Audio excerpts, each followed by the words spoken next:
What's happening, folks? Welcome back to the channel. It's a late one tonight, a late Sunday night video, so apologies for that, but here we are.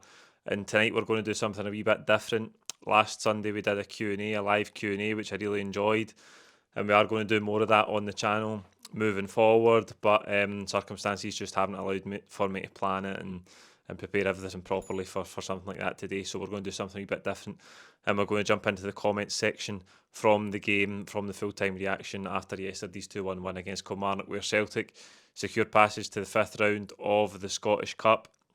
Again, I think being at the game and if you've seen the full-time reaction, you'll know my thoughts on it, but I thought it might be worthwhile just to pick out some comments from the video from you guys, and run through them and give you my thoughts on what you guys thought were the main talking points off the back of the game. So we'll just get straight into it. You know my thoughts on it. Taylor missed chances for us. I think on another day it could have been 4, 5, 6, but we just played ourselves into trouble before half time, and then that gave Kilmarnock something to hang on to in the second half. So we'll start with the topic of Arne Engels, who was the subject of a lot of comments on the video last night. We'll start with Francis. Engels is an enigma. 1 minute he looks like a player, and others he looks slack and lazy. He really needs to up his game performances. If we look at another two on Engels, Paul saying the stick Engels gets is embarrassing. The boy simply can't win. Thought he was good today, especially off the ball and with his running power. And the last one on Engels is, what type of player is Engels? I'm not sure. He's not an attacking midfielder or a defensive one, question mark. So you can get a flavour just for those three comments that Engels is a big talking point, and that's probably been the case since he arrived at the club, and we all knew that was going to happen given the price tag. He's the club's record signing, 11 million quid, and I think that's unfair on him to have that fee constantly hanging over him and constantly a stick to beat him with whenever he doesn't perform well. I think that's harsh. He didn't choose the fee, and as a player, it's really difficult for him to escape that pressure, because people just, that's the first thing people think about when they're looking at any of his performances. The first thing they go to is the price tag, which is unfair on him.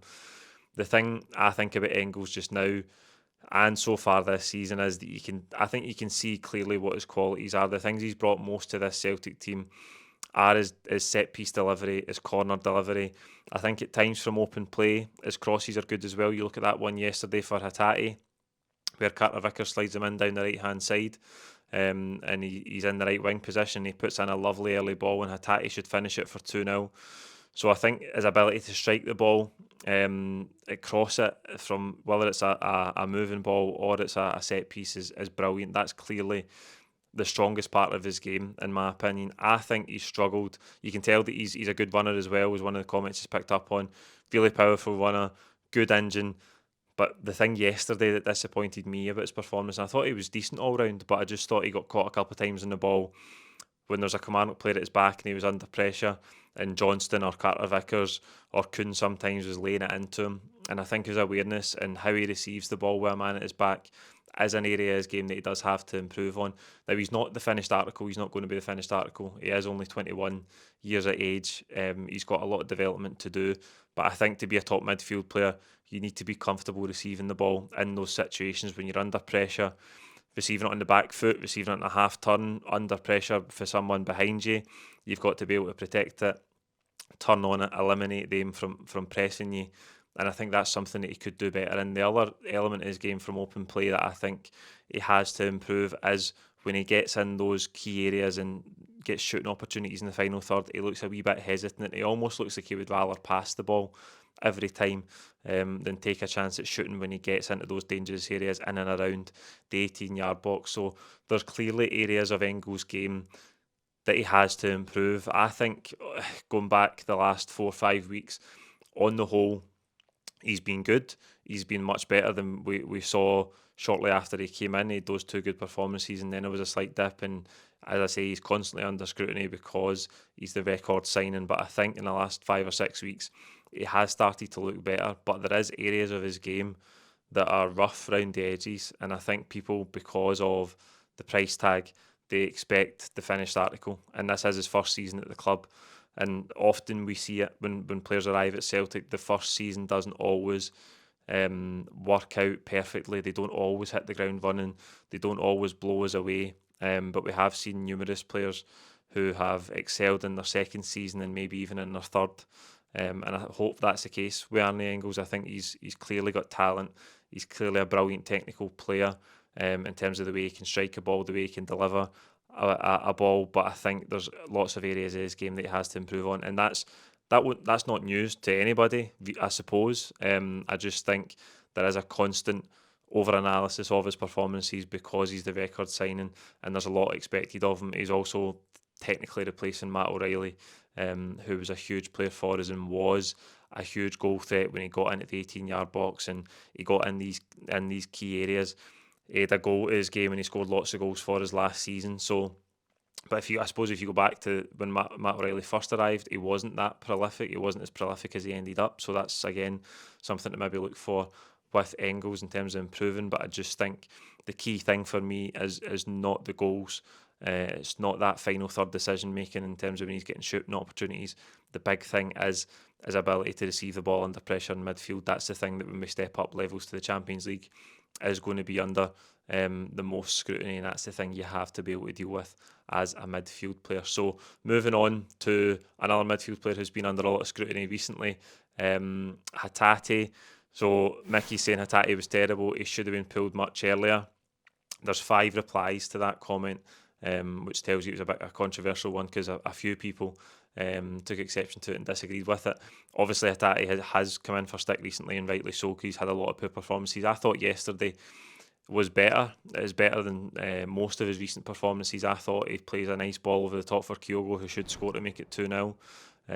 Again, that's a similar theme here. He has the chance where he should score to make it 2-0, but he also lays one on a plate for Kyogo, who should make it 2-0 as well. He produces a brilliant save for the keeper just after Kuhn hits the bar, takes a nice touch, sits down for him, and he hits a lovely strike, and it's bound for the top corner, but for a brilliant save for the Kilmarnock goalkeeper. I think at time, obviously the dodgy one just before the end of the first half where he's almost short with a pass back to Schmeichel, an easy 10-15 yard pass, but he almost leaves it a bit short. And there is always going to be that frustrating element with Hatate because he tends to be the player that takes the risks, and sometimes he takes needless risks with the ball.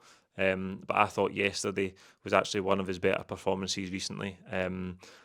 I think talking about the midfield is obviously it's difficult to pinpoint. There was also someone saying McCowan had done more than 5 minutes than Hatate done in the whole game, or maybe it was Engels. I can't remember exactly, but I think Hatate was better, and I expect him to start on Wednesday. I think when Brendan Rodgers picks a full team, a first choice 11 with everybody fit, I think Vio Hatate is in the lineup, and I know a lot of you disagree with that recently based on his performances and based on his lack of consistency. Its inconsistency is the thing that has been the theme for Vio Hatate, and he's getting this perception.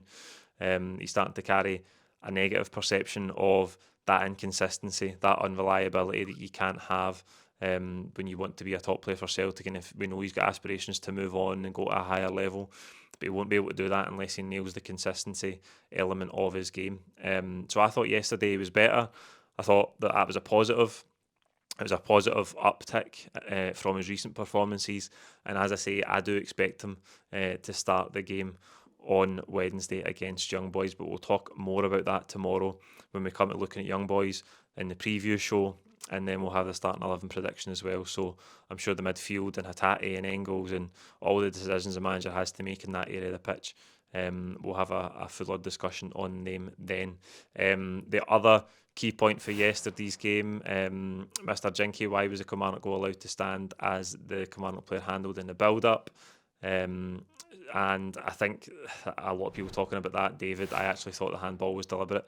I've seen it back a few times now. I'd only seen it once from one particular angle after the game when I talked about it in full-time reaction. I think it clearly hits his hand. I don't know if they're saying that because he doesn't score and they think that he doesn't mean it, then it's not a handball, but that's not what I thought the rules were. I thought the rules were that if an attacking player handballs it, it doesn't matter if it's deliberate or not, in the direct lead up to a goal, then it has to be ruled out. I know there was one for Havertz for Arsenal, it might have been yesterday, where an Arsenal player strikes it goal bound, and Havertz is kind of turning, but his arm's out here and it strikes his forearm and ends up in the net and it gets disallowed. That's a deflection, I suppose. You could say it's not deliberate, but it hits an attacking player on the way to a goal. So I'm not sure it should have stood. But again, I don't think it's the right axe to grind, because I think we kind of played ourselves into bother in those last few minutes of the first half. And it almost seemed like Kilmarnock were getting a wee bit of momentum in the game. So I think it's the wrong decision. I think it should have been ruled out. But I think the more concerning thing for us, instead of the referee or the VAR getting a decision wrong, is the fact that we just played ourselves into that spell before half time where Kilmarnock got a bit of oxygen in the game. They had the free kick, they had the throw in, which we dealt with, and there's a couple of wee phases of attack we just couldn't properly clear it, and then the ball comes back in and they end up scoring from it. So I think that was poor from our point of view, but I agree with the comments about the handball. I think it probably should have been ruled out, that goal. And we'll end tonight on this comment, which was probably one of the most liked comments on the full-time reaction last night. Scales did well coming on at left back. I thought he did do well, actually. You're not used to seeing him marauding up that side. I think when he signed for the club, he was a left back, and we've got so used to him being a centre half. I think the big takeaway from Scales coming on at left back yesterday is that Alex Valle sat out. He was an unused sub on the bench, and I think that means it's clear that whenever this Kieran Tierney deal does go through, if it is going to be this month on loan, then his loan will be terminated. He'll return to Barcelona and he'll probably go to Como in Italy. That is what the reports are suggesting. Because if you've got an out-and-out left-back there on the bench, I think that's twice that's happened recently where Scales has come on at left-back. I know you could make the case that Kilmarnock are a big physical side and they might be trying to load the box up with their centre-halves and target men towards the end and get long throws and balls into the box. So that was maybe why you take Taylor off and you put Scales on for more height and more aerial presence to defend those sort of balls. But I still think if Vai's the left back, the backup left back, ordinarily he would come on and replace Greg Taylor, but it was Scales. I thought he did do well, considering in the game. And I just think that the biggest takeaway there is that Alex Valle is probably on the way out, and that means that Kieran Tierney is on the way in, and we just wait with bated breath on an announcement of any kind about that. I think tomorrow's the 20th of January, so we're slowly but surely getting towards the usual time of a January transfer window where Celtic might start making a signing. It'd be nice to get a wee announcement, a bit of freshness, a bit of excitement, and I look forward to that announcement if and when it does arrive. So there you go. That's it. Something a wee bit different tonight. Let me know if you enjoyed it. Let me know if this is something you'd like us to do a bit more of. Look at the comments after some games and go into them in a bit more detail and talk about the main takeaway points that you guys see from your comments in the full-time reactions. Let us know if you liked it. Please don't forget to subscribe, and I'll see you tomorrow with an in-depth preview of Young Boys ahead of that huge game on Wednesday. Thank you.